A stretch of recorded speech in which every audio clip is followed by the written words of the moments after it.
is telling Black athletes to stop committing to schools in states that are dismantling your community's political power. Florida, Texas, Georgia, Alabama, Mississippi, Louisiana, South Carolina, and Tennessee moved to erase Black political representation within days of the Supreme Court ruling that gutted the Voting Rights Act. And the NAACP, the organization that has been fighting for Black voting rights before the VRA even existed, looked at those same 8 states and named something we don't say out loud enough. The same governor who signs off on maps designed to silence Black communities will be one of the first ones to show up on their state college's field to celebrate when Black athletes win them a championship. Millions in revenue, 0 political representation, which is an incredible deal for them. Take Alabama. Their football program generated $142 million in revenue last year. The majority of players producing that revenue are Black. That same state moved within hours of the VRA ruling to redraw maps that dilute Black voting power. Black athletes are needed to fill those stadiums, fund those programs, and sell state pride, but the governor needs Black voters to have less power so that she can stay in office. The NAACP is saying that deal is over. Black recruits are being asked to withhold their commitments, current athletes are being asked to use their platforms and consider the transfer portal, and fans and alumni are being asked to redirect their spending to HBCUs instead. The campaign ends when these states restore fair maps and protect Black voting rights. No representation, no recruitment, no revenue. Y'all, the NAACP is not playing right now. They are calling for a boycott from athletes and fans from any public university in a state where they are actively dismantling Black voting rights. So they are calling on athletes and fans to not support those universities, not to support those games, and athletes to not go to those schools in red states where they are actively trying to suppress the Black vote.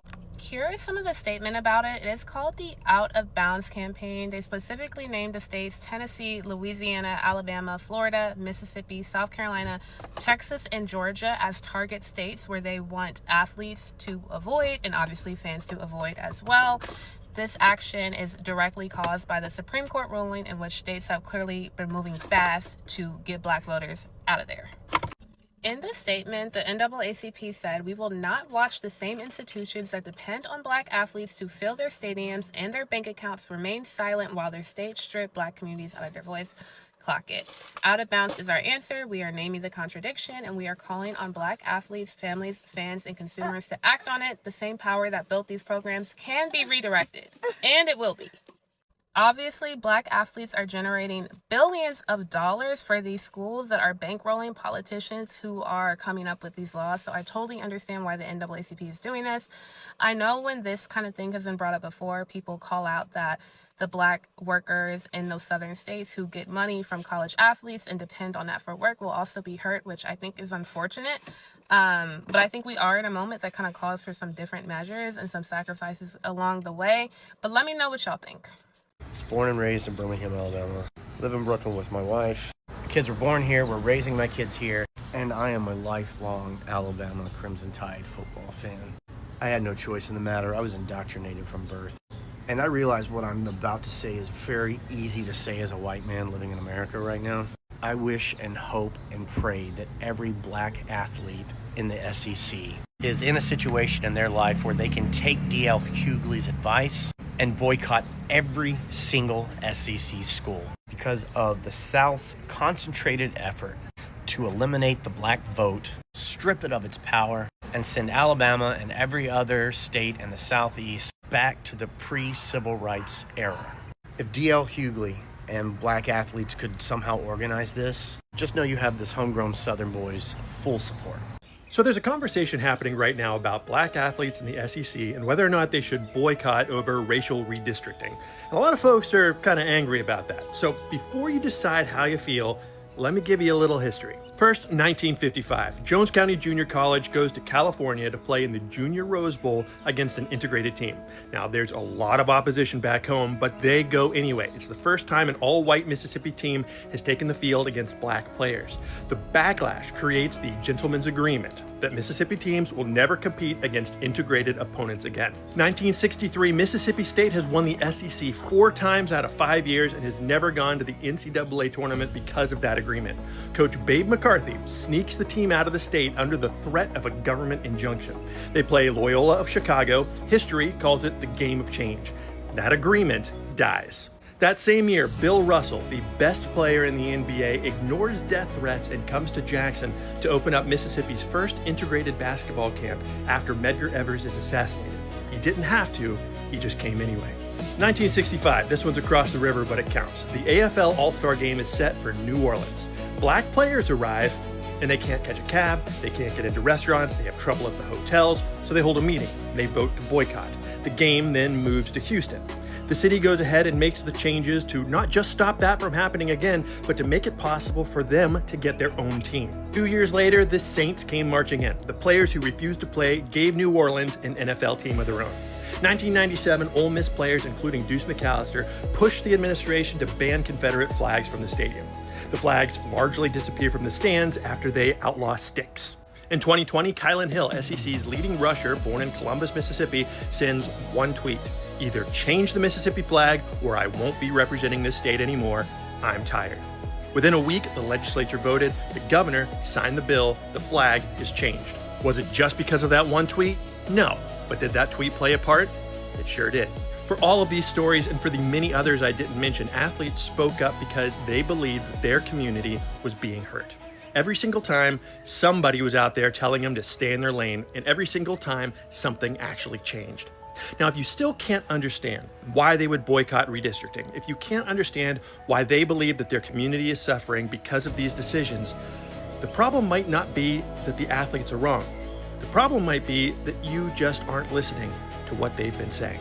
Time and time again, Mississippi athletes have shown that they are willing to stand on the right side of history to get things done. Now, this is their decision, and I'm not out here telling them what to do one way or the other.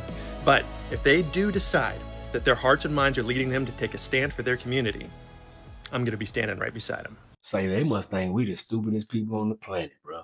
And I can't lie, some of y'all is. I ain't even gonna hold you. But with that being said, here we go again. These folks are so desperate that they using kids as political leverage, bro. So the NAACP and the Congressional Black Caucus then teamed up to do another weak-ass boycott. But this time, they want to boycott all the successful state-funded schools, because they said boycott state-funded school, but they only named the big names, right? Because it's a whole bunch of colleges in the South that's state-funded, HBCUs included. But they ain't want to talk about that one.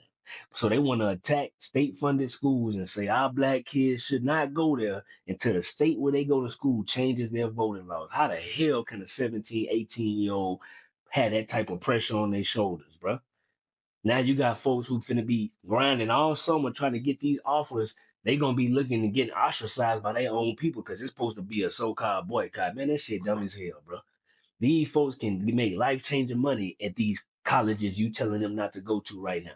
But they not supposed to do it because y'all future is in danger. Y'all being black Democrat politicians in the South, now their job is on the line. Hey, say in any other job in the world, if you've been there a long period of time and we cannot judge and measure your results in a positive way, your ass getting fired. What make y'all different? What make y'all believe that y'all just deserve the black American vote and you ain't did shit in 50, 60 years? I mean, you can get them other suckers, but there's a lot of us who on game and we ain't going, bro. Get your shit together. The NAACP is the latest group to call for black athletes to boycott 7 states in the South who have passed these gerrymandered maps. I got a take on it. Let's get into it. My white ass ain't gonna be telling any black players what they need to be doing, where they have to go. I will give you some information to maybe think about what you should be doing, but I ain't gonna be telling any black players or families what they should be doing. I will say that it would be very powerful if some of the white players who are any good, which there's not many of us out there, let's be honest, if LSU and Alabama had to field a team that was 80% white, they'd win about 2 games, okay? But I'm sure there's like 3 or 4 out there that are actually pretty good and could stand up and say they're not going to play in any of these fucking states. They could do that. If I was the father of a kid who is really good right now, that's the first thing I would be doing is calling recruiting companies, getting an interview and saying, my son ain't playing in those fucking states. I can get paid millions of dollars to play Michigan, Ohio State, all over the fucking country. I don't have to play in the South anymore to make a bunch of money. That's what I would be doing as a white father. So white players, y'all need to be standing up first, in my opinion. It would make it a lot fucking easier if 2 or 3 of y'all would just go ahead and come out and say that you stand against this shit. shit. But what I would say to any black players or families with black players out there that are watching this, like I was saying, you can get paid to play all over the country. You don't have to play in the South anymore. You can win at other schools. The Big Ten has won the last 3 national championships, okay? So when we think about the sacrifice that the players actually making, it's like not playing in front of family, which is important to some people, very important. But when you compare that sacrifice to Muhammad Ali, who didn't fight for 3.5 years, or, John Carlos and Tommy Smith, who were sent home straight from the Olympics, lost their jobs, and never got to run again, the sacrifice is pretty small. I mean, you're still getting paid millions of dollars. You still have a chance to win. You still have a chance to go pro. Muhammad Ali, Tommy Smith, John Carlos, they were proven right in the end. But it took years. We've all heard of Rosa Parks, Martin Luther King Jr. What about Ray Charles? Ray Charles went to play a segregated show in Georgia in, I think, 1965. On the way in, a young man grabs him, begs him not to play. Ray Charles at first said, I'm an entertainer. I'm going to play. But it only took him a second, and then he realized, no, I can't play this. He turned around and left, and Georgia banned him. 14 years went by before they finally honored him. But guess what? He was proven right. He got honored. History always proves you right if you're in the right, and you're in the right here. And you have a lot of power to change stuff. Like I said, I won't tell you what to do, but, I mean, you have a chance to make history here. And white players should absolutely join you. That's all I got. Y'all be good. Elijah, you need to decommit from the University of Alabama, because the University of Alabama is a state school. Mm-hmm. The state school is controlled by the governor and the legislative body. They put the president of the school and the president of the school and the board. They the one pick the coach. They have made a decision, Elijah, that blacks in your home state and in Alabama don't feel that African Americans should be represented in Congress. That is setting us back since 1965. So the things that you and your brother and everybody else need, and the things that African Americans need in Alabama and in Louisiana and all these other states, Elijah, it's been taken away from them. Because without no black representation, how are we going to get the services that we need if they've erased their seats? So you, Elijah, need to make a stance. You, Elijah, and every other 5-star student athlete that is committed to these colleges in those states need to make a stance right now. No different than Travis Hunter did, no different than Shador Sanders did, no different than Monty, all those guys. This could be historic, Elijah. You and every other 5-star, this could be historic moment in time. Go back and look at the stance that Jim Brown and this whole group of African Americans, Kareem Abdul-Jabbar, all of them were athletes and entertainers that came together and took a stance against the federal government, and they made this change for you to be able to reap the rewards and the benefits that you and all your other 5-star fellow athletes are making. So you need to make this stance right now, and your parents need to tell you also, yeah, I know Alabama is getting ready to give you this big ass NIL deal and all that. No, you can get that same NIL deal over at Notre Dame. You can get that same NIL deal over at Colorado. You can get that same NIL deal over there at Maryland. So you got to make a stance. Bet on yourself, boss. Bet on you. If you're that guy, you're that guy. You're that guy. Wherever you go, you're that guy. So they said this out of their mouth. They said out of their mouth that blacks don't deserve to hold them seats.